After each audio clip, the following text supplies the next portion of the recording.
Dear students, a very warm welcome to all of you in my today's lecture of Managerial Economics.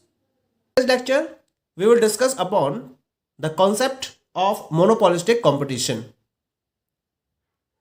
जैसा कि competition के basis पर हमने market को दो पार्ट्स में क्लासिफाई किया था. The first one was the perfect market and second one was the imperfect market. Imperfect market को भी हमने तीन पार्ट्स में डिवाइड किया था. Monopoly competition, monopolistic competition, and the third one was the oligopoly competition. In particular four categorization में से perfect competition और मोनोपोली कंपटीशन के रिलेशन में डिफरेंट टॉपिक्स को मैंने आपसे प्रीवियस लेक्चर में डिस्कस कर लिया था. आज के लेक्चर में हम मोनोपोलिस्टिक कंपटीशन के टॉपिक को स्टार्ट करने जा रहे हैं. क्या मतलब होता है मोनोपोलिस्टिक कंपटीशन का? Monopolistic market or monopolistic competition refers to such type of market situation in which there are large number of sellers selling similar but differentiated products with close but not perfect substitutes, and there is existence of free entry and free exit of firms. कुल मिला के monopolistic market वो particular market होता है जहां large number of sellers और large number of buyers की availability होती है. इसके साथ साथ जितने भी सेलर्स मार्केट में अवेलेबल हैं वो सिमिलर लेकिन डिफरेंशिएटेड प्रोडक्ट्स को सेल कर रहे होते हैं. It means that there is no homogeneity among the products sold by different sellers in the market. हर किसी प्रोड्यूसर या हर किसी सेलर के प्रोडक्ट में डिफरेंशिएशन होता है. इनका क्लोज सब्स्टिट्यूट तो अवेलेबल होते हैं लेकिन कोई भी परफेक्ट सब्स्टिट्यूट एक दूसरे का नहीं होता है. और इसके साथ साथ फर्म्स की फ्री एंट्री और फ्री एग्जिट रहती है. तो हम ऐसे मार्केट सिचुएशन को मोनोपोलिस्टिक मार्केट का नाम देते हैं. टू मस्ट कंडीशन है यहां पर. पहली मस्ट कंडीशन है large number of buyers and large number of sellers की अवेलेबिलिटी है. और दूसरी मस्ट कंडीशन है जितने भी सेलर्स हैं they all are selling the differentiated products. उनके प्रोडक्ट्स में डिफरेंशिएशन होता है और ये डिफरेंशिएशन इस तरीके से होता है कि ये एक दूसरे के क्लोज सब्स्टिट्यूट तो है लेकिन परफेक्ट सब्स्टिट्यूट नहीं होते हैं. तो हम ऐसे पर्टिकुलर मार्केट को जो इन दो कंडीशंस को फुलफिल करता है उसे मोनोपोलिस्टिक मार्केट का नाम देते हैं या इस कंपटीशन को मोनोपोलिस्टिक कंपटीशन का नाम देते हैं. Lots of examples are there in reference of monopolistic competition. जैसे डिफरेंट टाइप के कंज्यूमर गुड्स है, toothpaste, brushes, bathing soaps, detergent, textiles, electronic items है, टेलीविजन सेट्स है, मोबाइल फोन्स है, ऑटोमोबाइल प्रोडक्ट्स है. ये सब किस कैटेगरी में आते हैं? इनका जो मार्केट है वो मोनोपोलिस्टिक मार्केट या मोनोपोलिस्टिक कॉम्पिटिटिव मार्केट के नाम से जाना जाता है. पॉइंट क्लियर हो गया? ठीक है. अब हम बात करते हैं about the features of the monopolistic competition. क्या क्या है इसके मेन फीचर्स? पहला फीचर है इसके अंदर that is many sellers.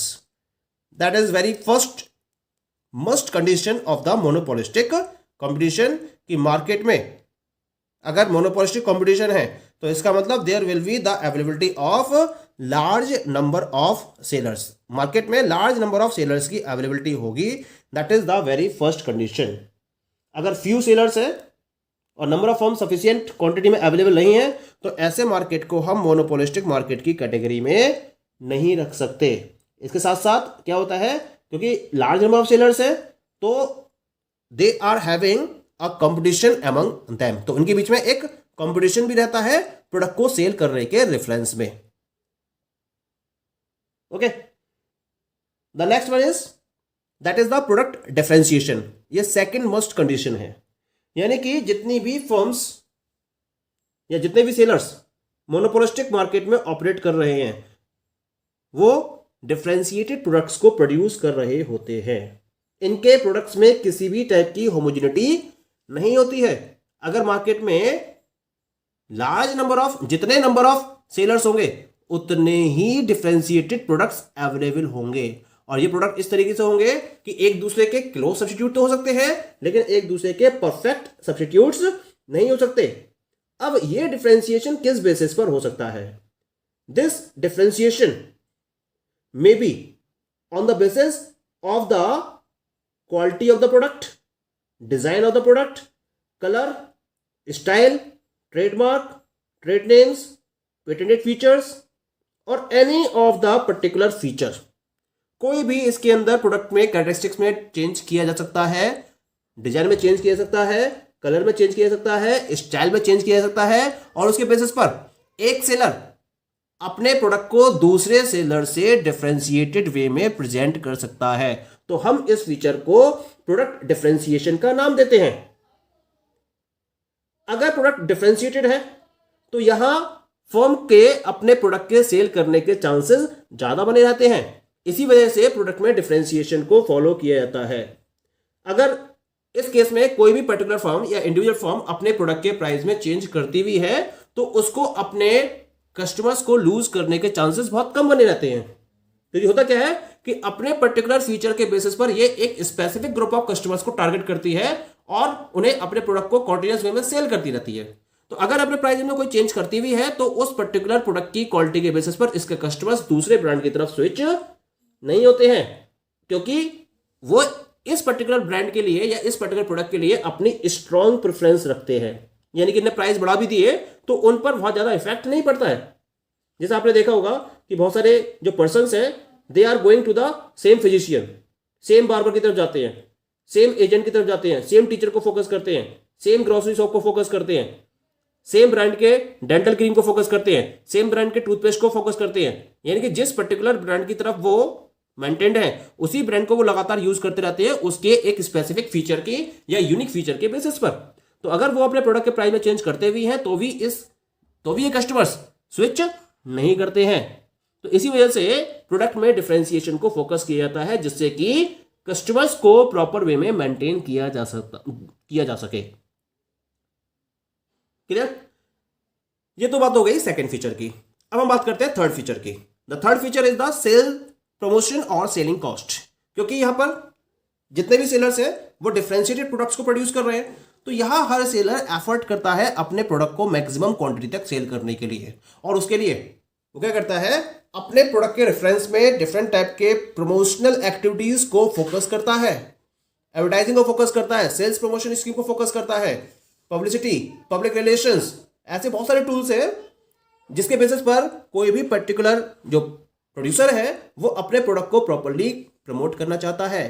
Promote करने के पीछे पर्पस क्या है, जिससे ज्यादा से ज्यादा कंज्यूमर्स उसके प्रोडक्ट के बारे में इंफॉर्मेशन गेन कर सकें और उन्हें परसुएट करते हुए वो अपनी सेल को मैक्सिमम करना चाहता है।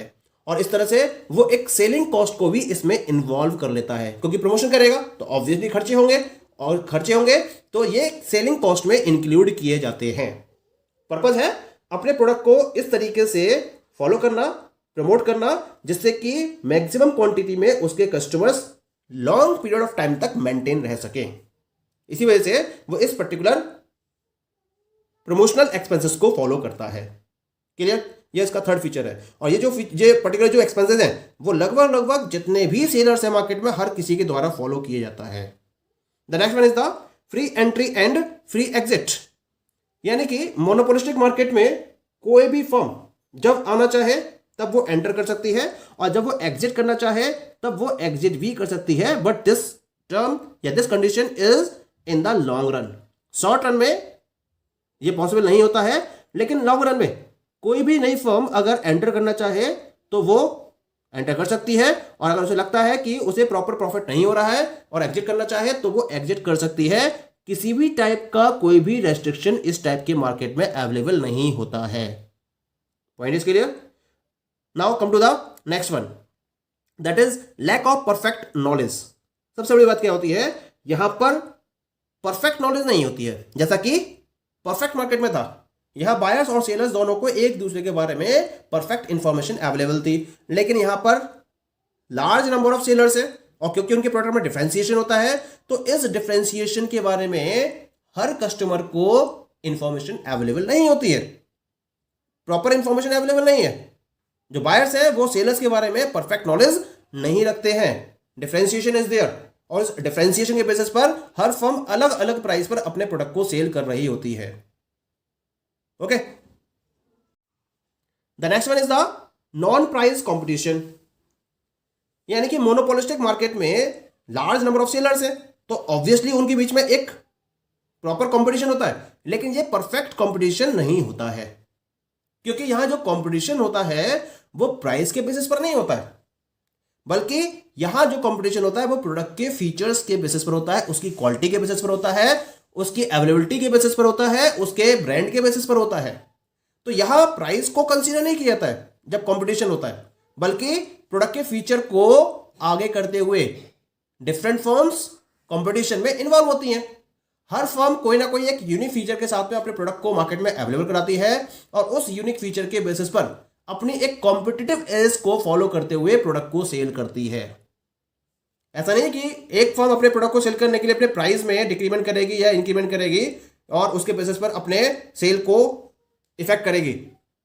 तो यहां इस पर्टिकुलर कॉन्सेप्ट को फोकस नहीं किया जाता है, बल्कि प्रोडक्ट के फीचर्स को, प्रोडक्ट के कैरेक्टरिस्टिक्स को, उसकी क्वालिटी को, उसके डिजाइन को, इसके स्टाइल को, ब्रांडिंग को फोकस करते हुए कंपटीशन आगे बढ़ाया जाता है. पॉइंट क्लियर हो गया? And the last one is the less mobility of factors of production. Perfect market है, वहां तो परफेक्ट मोबिलिटी होती है फैक्टर्स ऑफ प्रोडक्शन की, लेकिन अगर मैं मोनोपोलिस्टिक मार्केट की बात करूंगा तो यहां फैक्टर्स ऑफ प्रोडक्शन की मोबिलिटी कम रहती है. यानी कि इसको आपको प्रॉपर्ली अरेंज करना होता है, क्योंकि नंबर ऑफ फॉर्म्स ज्यादा होती हैं और इनमें प्रोडक्ट डिफरेंशिएशन भी होता है, तो हर किसी की अपनी अपनी रिक्वायरमेंट होती है. तो जितनी भी फॉर्म्स है, हर किसी की रिक्वायरमेंट को कंप्लीट करने के लिए factors of production sufficient quantity में अवेलेबल नहीं होती हैं, इनकी परफेक्ट मोबिलिटी नहीं होती है, बल्कि इनको अरेंज करने के लिए डिफरेंट फर्म्स को अपनी तरफ से एफर्ट्स करने पड़ते हैं और फैक्टर्स ऑफ प्रोडक्शन को अवेलेबल करना होता है. Okay, so these all are the different features of the monopolistic competition. Okay, thank you.